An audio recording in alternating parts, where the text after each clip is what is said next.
magandang maintindihan ng mga nanonood ngayon ano yung ibig sabihin ng right to remain silent at saka right against self-incrimination. Kasi nga baka merong perception na pag yun in-invoke mo, umiiwas ka sa tanong, 'di ba? Ang ganito po 'yan, ano? Meron na nga kasing kaso sa husgado. Meron ng kaso sa husgado. So, ang tama na forum kung saan sagutin yung kung anuman ang mga issue, anuman yung mga akusasyon, doon sa husgado, hindi sa Senado.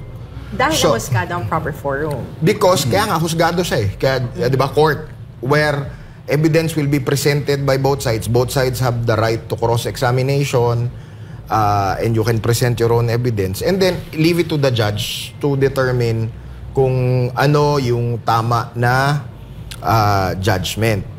So kanina, kaya nga sinasabi ni Pastor, yung right against, nire-raise natin yung right against self-incrimination, pati yung ibang mga akusado. Kasi nga, ang preference natin is dun sa tamang forum, sagutin. Ngayon, ano ba ibig sabihin ng right against self-incrimination, right to remain silent?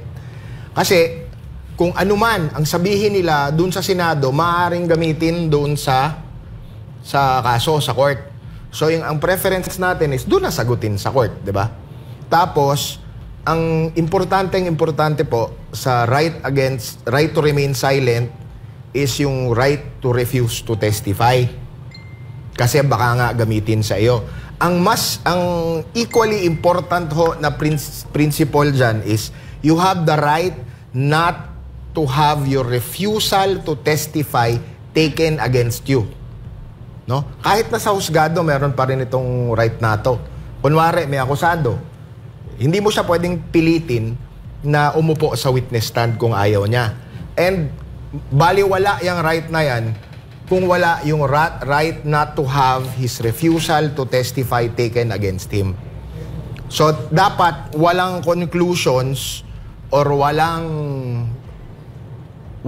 ibig sabihin yung refusal mo to testify. Kasi nga, kaakibat ng right to refuse to testify, yung right not to have your refusal taken against you.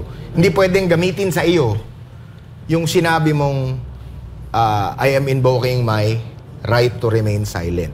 Pero ang bottom line po niyan is sasagutin doon dito sa nangyari kanina, ang bottom line nun is sasagutin sa tama na forum, which is sa husgado.